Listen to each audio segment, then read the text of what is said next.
Hello, everybody.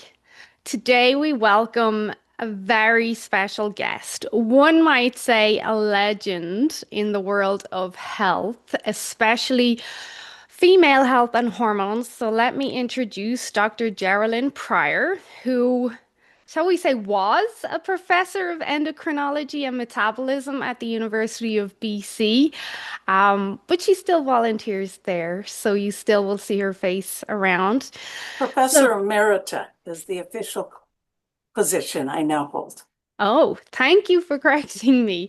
Well, Dr. Jerilynn Prior has also spent her career studying what I know many of you want to know all about menstrual cycles and the effects of the cycles changing estrogen and progesterone hormone levels on women's health. She also founded the Center for Menstrual Cycle and Ovulation Research, which you'll see I've shared a lot of their posts, and the acronym that it'll pop up as is SEMCOR.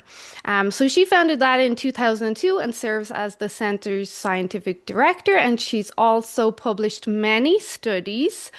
And correct me if I'm wrong, Dr. Pryor, are you still the director in the British Columbia Centre for Directors of Canadian Multi-Centre Osteoporosis? No, that study has shut down now. Okay. But lots and lots of experience. Your name, when people actually look, Dr. Pryor, your name it is everywhere. When people listen to what some of us might call the truth around hormones, your name pops up a lot. So thank you for making the time to talk to me and my audience today because not to sound cliche or overuse it, but hormones are a hot topic right now, especially around perimenopause. So, could we start off really simply because there is confusion around this? Can you tell us what is perimenopause? Okay, that's a very good question to start with. It's the transition between regular, fertile, expected menstrual cycles and menopause. So it is a bit like puberty, which is the transition between childhood and adulthood. Mhm. It's full of chaos. It's full of inflammation, and there's both a social and personal as well as a physiological transition to go through. And the combination can be very difficult for some women. However, the majority of women have no major problems. Mhm. I think that's important to remember because we kind of make a disease out of it, and it isn't. It's not pleasant. In fact, I had such a difficult time. I don't think I've ever been quite so miserable. And yet it's normal. Mhm. Well, you're correct because if someone only follows me, for example, and they only listen to my podcast and my content, then they would get the impression that every woman suffers with perimenopause symptoms. But it's not true. I do have plenty of clients that have no issues whatsoever. So Mhm. I'm glad that you made that differential point. But another point I'd love you to make, because I know this bothers you, is perimenopause and menopause the same thing? Absolutely not. Uh, To borrow a British, I think, old British saying, they're as different as chalk and cheese. Yeah. So in perimenopause, estrogen go averages higher than in the sexiest young 20-year-old. And yet, the common thing that gynecology teaches is that estrogen levels are dropping, which is true. They eventually get down to be low, but they go through huge swings and a median of higher levels before they become low. And low is also normal in menopause. Mm. So low isn't a bad word. Mhm. There is no such thing as estrogen deficiency in menopause. There are normally low estrogen and progesterone levels. Mhm. I say that all the time. I say, well, Dr. Jerilynn Prior says that we have our highest levels of estrogen in perimenopause. That's right. So then when we look at perimenopause, what is the age range we're generally looking at? Because I see women coming to me with complaints in their mid 30s. Now I know some of that can also just be very stressful times in their lives, but I know it's not completely uncommon for a woman to start perimenopause that young either. Okay. So the outside range is 35 to 57. Uh, Both are rare. Both the outsides are rare. The usual is to start in the mid 40s to late 40s. That's when most women have symptoms if they're going to. And again, the things that the I don't call them complaints. I call them experiences, unwanted experiences, true. But when you say symptom, it implies medical intervention is necessary. Okay. Um, what is surprising is waking suddenly in the middle of the night, in the middle of a sound sleep, is one of the most common things that women experience. Hmm. And another extremely common thing that perimenopausal women experience is heavy flow. That and associated with that, increased menstrual cramps. Menstrual cramps are worse in teenage years. They get better during the premenopausal years, and they get worse, especially for some women, in perimenopause. So it doesn't compute to say perimenopause has low estrogen if heavy flow is one of the symptoms. Or another one, the one that bothered me so much was sore breasts.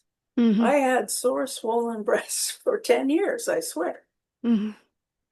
So would the same be, is that a trend where if a woman had heavy periods in her teenage years and then it kind of normalizes after childbirth and then it comes back heavy, could we say the same for teenage girls who had no issues? Are they more likely to have no real period issues in perimenopause?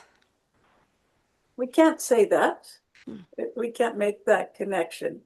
In both perimenopause and adolescence, however, it's estrogen levels that are higher than progesterone levels. In adolescence, that's because their body hasn't matured enough to Mhm. develop normal ovulation, which is required for progesterone to be produced. And in perimenopause, it's because of this overexuberance of estrogen, and gradually progesterone is decreasing at the Mhm. same time. Yeah, and I suppose a lot can happen in those 3 decades or so between that kind of Sure. onset of the cycle and perimenopause, and a lot can happen in a very short amount of time. Mhm. So I also heard you say, because when I consider women waking up during the night, I'm always looking at blood sugars and adrenaline as well. And I heard you say before that stress hormones can also be their highest in Mm. perimenopause too. Yes, that's very true. And it's true for at least two reasons. Women are stressed when they don't understand what's going on. Actually, it's more than two. Women are stressed when they have had their identity about how they look and their fertility, their sexiness, if you will. Mm. Okay.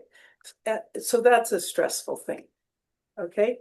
The third thing is physiological, a third physiological reason for increased stress hormones in perimenopause. And that is every time that estrogen soars to a high level, it has to come down again.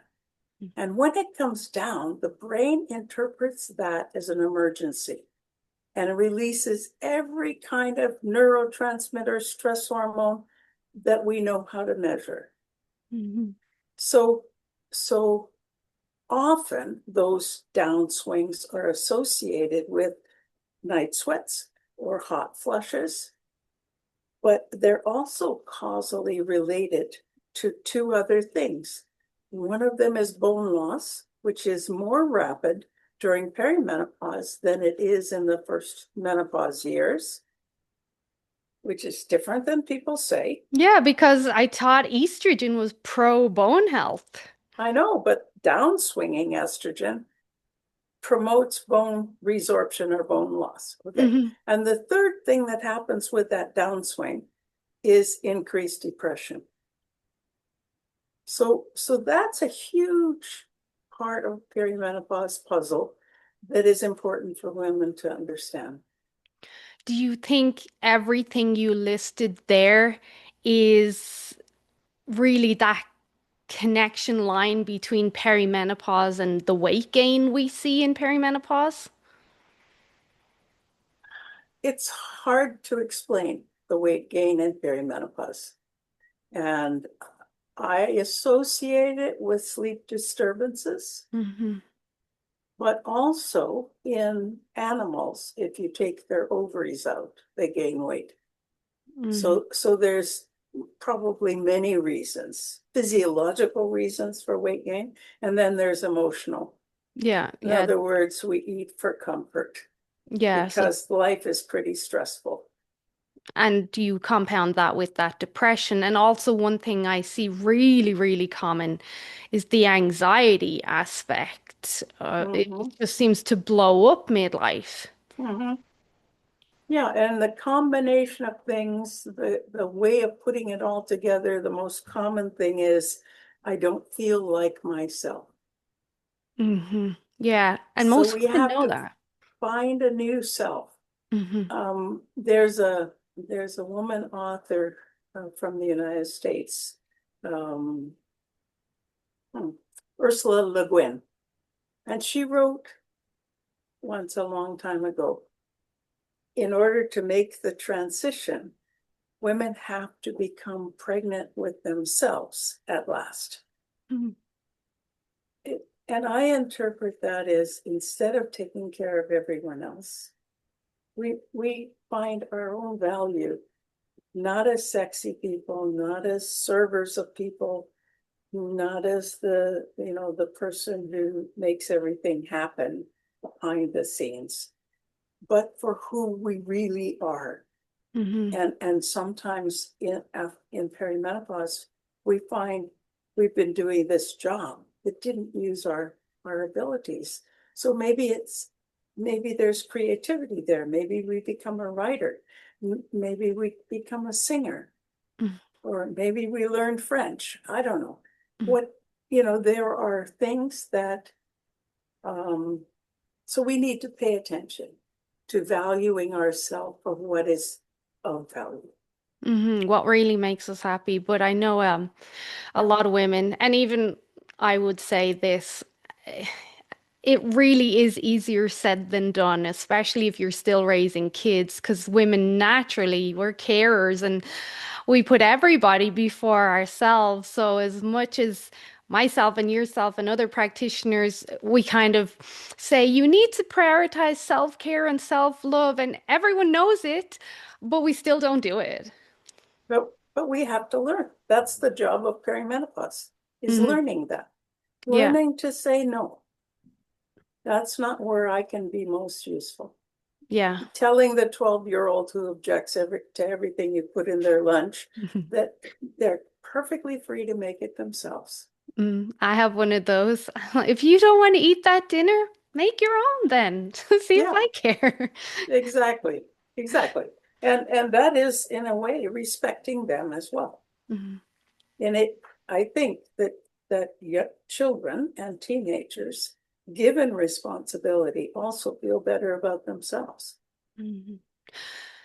So you mentioned the hot flashes and night sweats um, a few moments ago. In regards to issues like hot sweats, night flashes, the heavy bleeding, even migraines, we know have a hormonal aspect to them. What would you say, and I am going to be bold and say cause, what would you say the cause is? Is it estrogen or is it progesterone? It's neither. It's the change in estrogen. That's the big mover. And it's the imbalance of estrogen and progesterone levels. And it's the stress hormone that downswinging estrogen causes. Hmm. Okay. So it's all a bunch of stuff. Hmm. Okay. Which is the possibility that some of this is due to high estrogen is very real. I mean, it takes high estrogen to make heavy flow. For example, migraines are associated with high estrogen. Okay. So that's why it doesn't make sense to me that typical menopausal hormone therapy, which is focused on estrogen, would be an appropriate therapy. Hmm.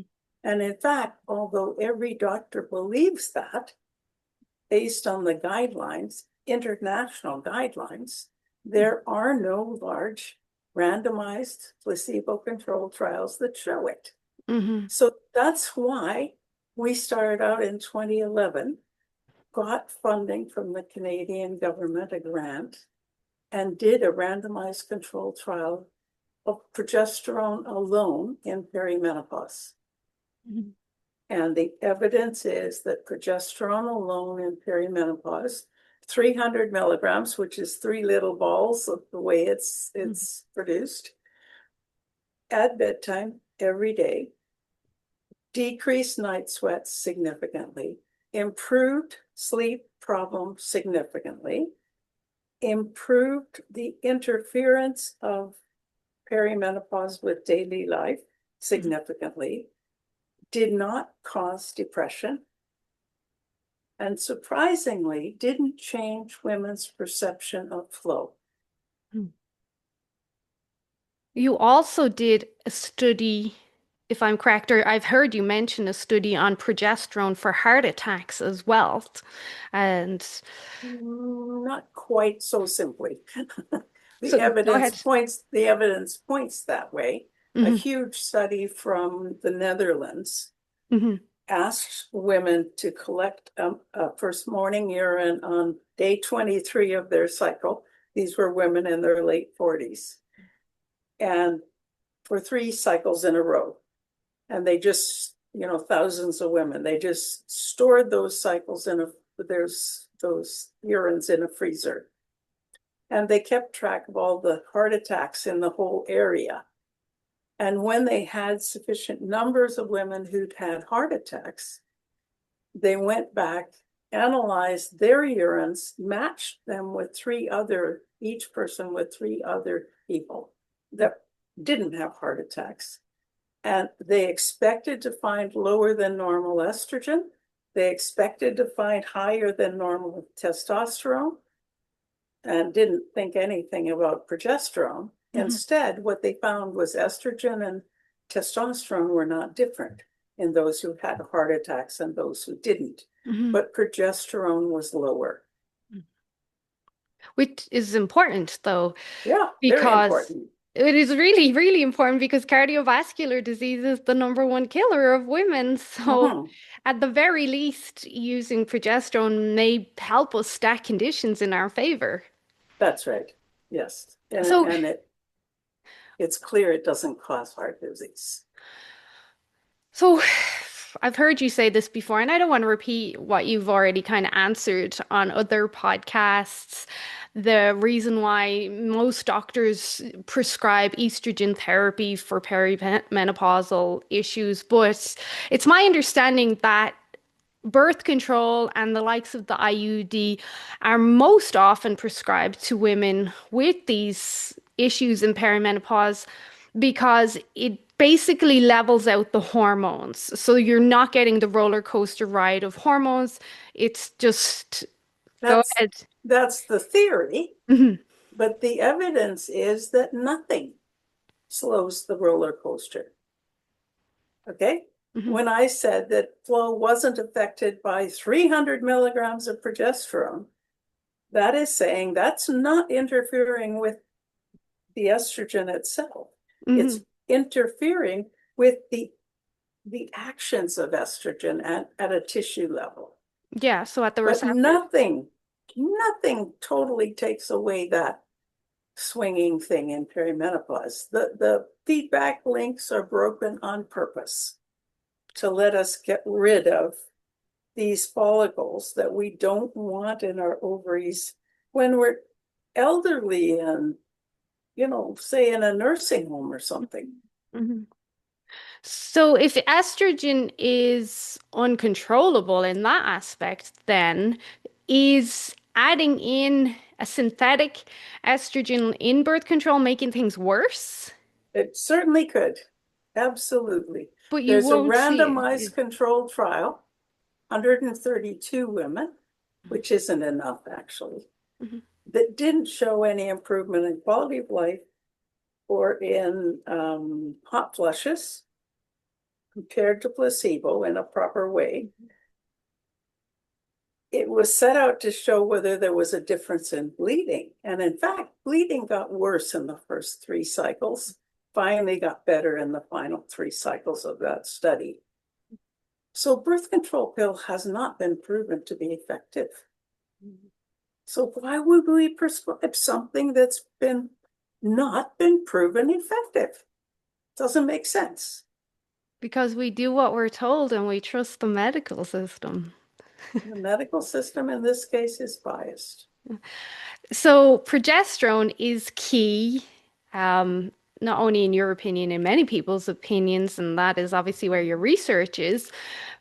So why do doctors and gynecologists tell women that one, they should have a hysterectomy before trying progesterone therapy, and two, if they do get a hysterectomy, full hysterectomy, even they, well, we know the ovaries produce, but even partial hysterectomy, why are they telling women, oh no, you don't need progesterone if you've had a hysterectomy? Mhm. I guess you have to say that doctors are like people. They, in general, they stick with what they first learned. And that was the current understanding for decades. It was what I was taught in medical school. Mm. It isn't what current scientific evidence shows. Mm. Yeah, because you would still need progesterone to protect all the other tissues of the body. Yes, I once, there was a rather renowned gynecologist giving a lecture, and he made that point that if someone has had their uterus removed, you don't need to give them progesterone like it was protecting them from something bad, is the way he said it. And I said, I stood up and I said, but sir, a woman who's had her uterus out still has breast, bone, and brains that need progesterone. Mhm. And he's like, "Shh, sit down." And my colleague said I was being shrill. It wasn't John Lee, was it? Or he was before your No, time? it wasn't John Lee. It was someone more scientific than John Lee. So then I have to ask, while we're on this topic of therapies, giving a woman progestin is not the same as progesterone, is it? No, totally different. So the only thing that two things that progestins have to do that are like progesterone, because the pharmaceutical thought is progesterone only works in the uterus. I mean, Mhm. that's the big behind the stories concept that is wrong. Mhm. Okay. It works wherever progesterone works, wherever estrogen works in any place in the body. Okay. So the only two things that a progestin has to do is to change the lining of the uterus, the endometrium, into something that's secretory, which is like happens in the luteal phase. And secondly, if the person is pregnant, to preserve that pregnancy for the first 12 weeks or 3 months or so of Mhm. pregnancy. Mhm. Because very often I'll hear a woman say, "Well, no, my doctor told me there is progesterone in this birth control or IUD," and I'm like, "No, it's not." No. No, and I see scientific papers that say estrogen and progesterone for such and such. I read the paper, and what they actually gave was medroxyprogesterone or levonorgestrel or some other progestin. Mhm, So, for example, it makes a huge difference in terms of breast cancer. mhm, There was a big study in France, a teacher's insurance, like 80,000 teachers were part of this study. And they kept track of menopausal women who decided not to take any hormone therapy, those who took only estrogen, those who took estrogen with progestin, mhm, and those who took estrogen with progesterone. So those with estrogen only had a 29% increased risk of breast cancer compared to those who took no hormones. Those who took estrogen with progestin had a 69% increased risk of breast cancer compared to untreated women. And those who took estrogen with progesterone had no increase. In other words, progesterone was overcoming that 29% increase from estrogen alone. why is this not everywhere? Why is this not headlining most health magazines? Um, I can understand in part, although it was a large study, it wasn't population based and it wasn't a randomized controlled trial. But you use the evidence that you have, and that evidence fits with all the other evidence we also have. Hmm. So it is valuable. Hmm. And we can't do a big enough randomized controlled trial of something that might cause breast cancer. I Well, mean, yeah, that, it's not that's, ethical. yeah. What do you think of? Because I saw a doctor earlier, this popped up on my feed, and I was like, I swear AI is reading my mind. Because I wanted to ask Dr. Pryor this and anyway, and some doctor popped up and she was talking about progesterone intolerance. And I'm like, I don't know. It is a thing in the gynecologic literature, but the evidence that any human organism is intolerant to progesterone, I think that would be incompatible with life. Progesterone is extremely high in pregnancy. Yeah. So, how could the fetus that's exposed to that become intolerant to it? It's almost impossible. This is what our mutual friend Carol Peterson says. It's not so much progesterone intolerance as it is what they call estrogen kickback or estrogen breakthrough, is that the progesterone is stimulating the release of the estrogen, and that's where women are getting the symptoms. And of course, all women are then going to perceive, oh, I can't use progesterone because I get these symptoms if I do. Okay, there's two things. Often women are not given a physiologic dose of Hmm. progesterone, Hmm. which is 300 milligrams at bedtime. And so that's one issue. The other is in the first cycle, especially in pre or perimenopause, there may be of cyclic progesterone, say given cycle day 14 through 27. There is feedback through the brain, through the hypothalamus, that temporarily increases an estrogen effect. The next cycles, that will be better or gone, and it doesn't come back. So it's a temporary adjustment thing, I think. Yeah, it can sometimes be a challenge. I have great clients who know my personality and I can say to them, just suck it up, keep going, it'll be fine. But then other clients, I have to be a bit more sensitive and I'm like, look, I don't want you feeling miserable, but I'm encouraging you to keep going with it Yeah. until the symptoms subside. But I can understand nobody wants to go around feeling miserable or have a headache or whatever, but The important thing is to warn women. Mhm. This might happen, might not, but if it does, don't panic.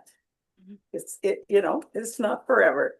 Yeah, it's just sometimes us Irish are considered a bit insensitive, so I have to try my best to understand the Yeah. situation.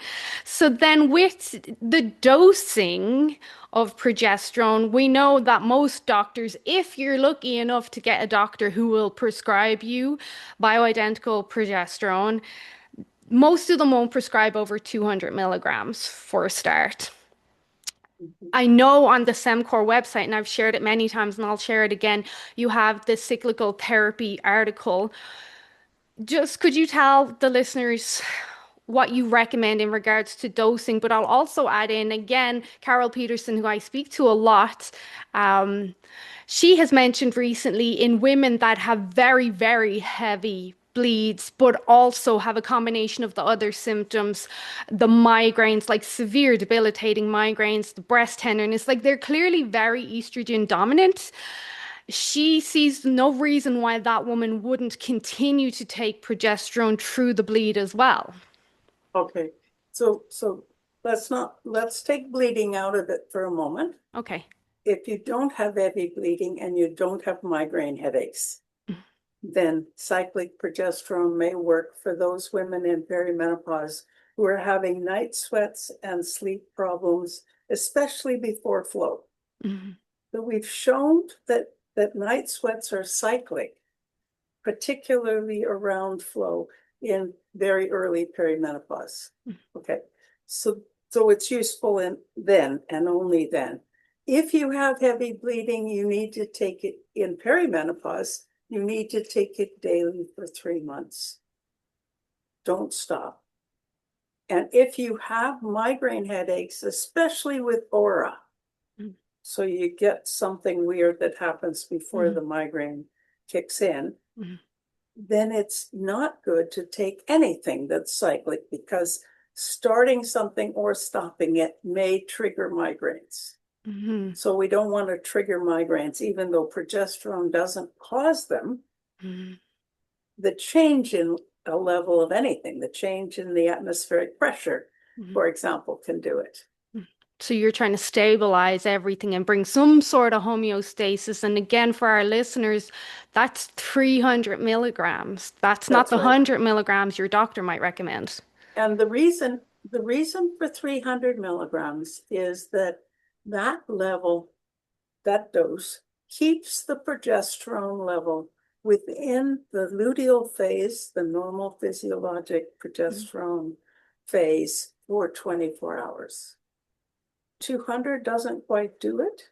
Mhm, It's in the normal luteal phase range for part of the day.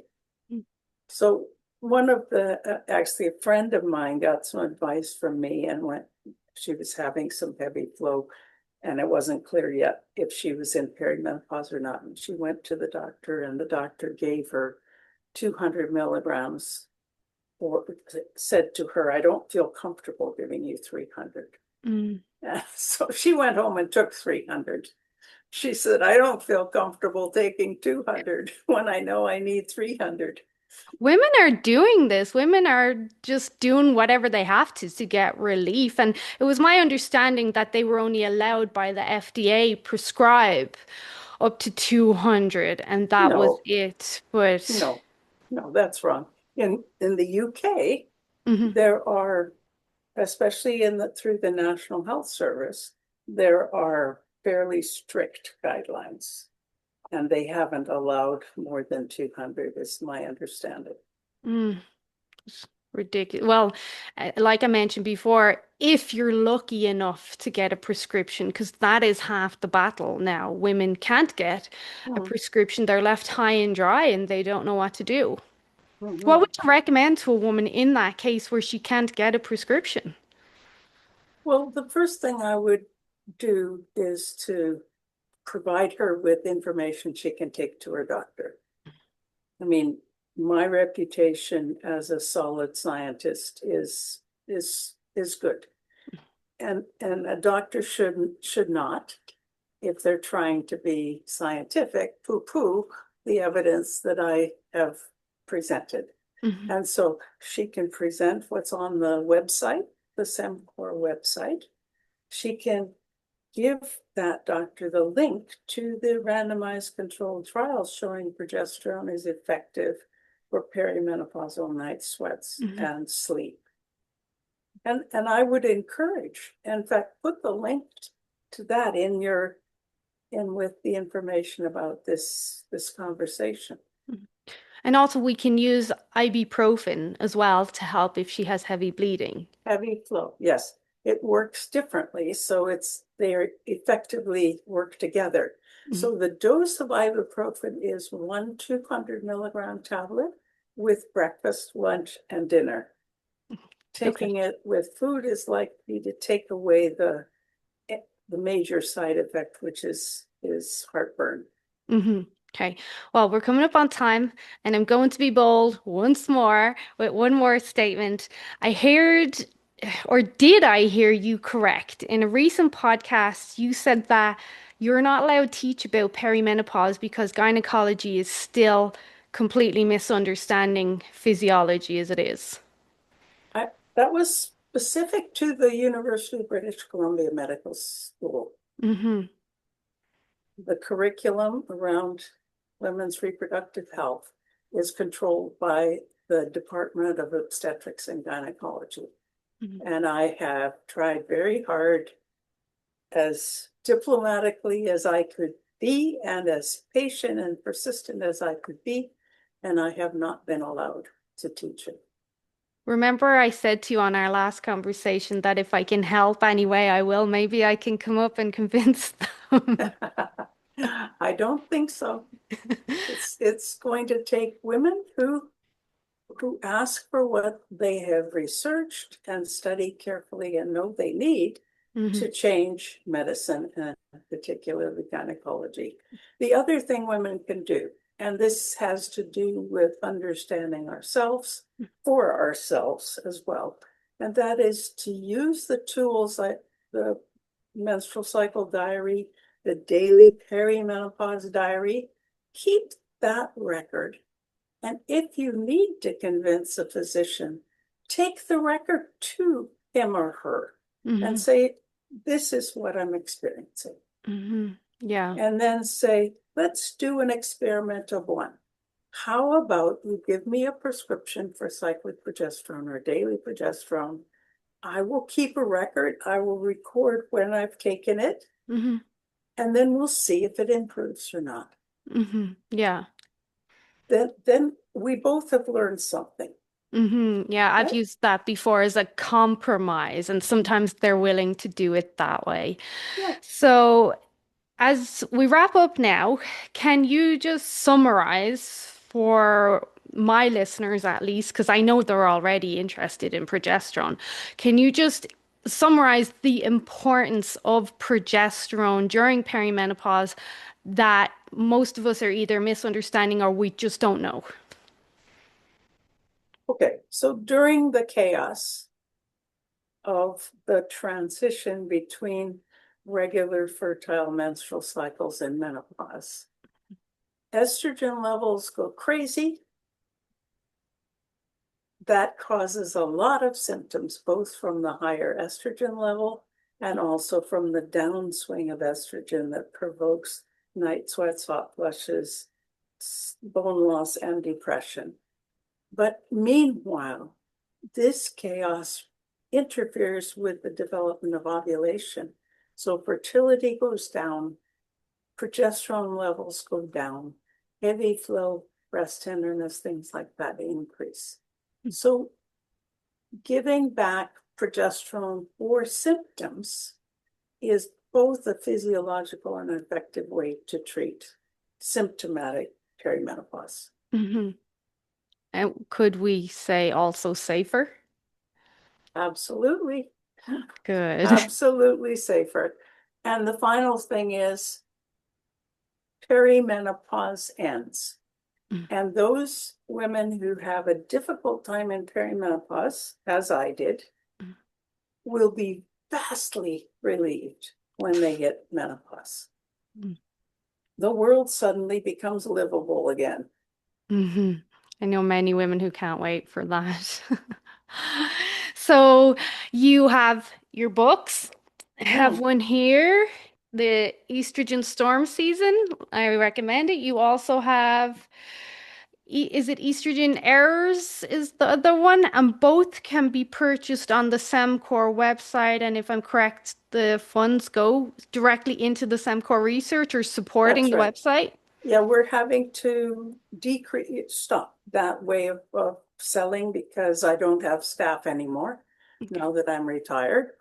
But you can still get them through online through Amazon. Yeah, Amazon do have them because I checked. And the Um, funds still go into keeping the website going, mhm. keeping the monthly newsletters, Semcor newsletters going. Yeah. So just to remind the listeners, SAMCOR specifically focuses on menstrual health and ovulation for women. Clearly, clearly very important. The website is incredible. It's jam-packed with the resources, so I'll put in the diaries below. The articles are incredible. But you also have an option where people can donate as well. Mhm. So if people feel so inclined that you would like to support this research to continue and keep the website going, because it is really valuable to us, I'll share that link below and people can donate as well. And I always share the Instagram stories. So I got your back. I got you covered here. Thank you so much. So thank you for your time. I know you're busy. This has been a pleasure. Um, Dr. Pryor, thank you for everything you have done for women's health from all of us. You have made a difference and we appreciate you. Thank you. I appreciate you too.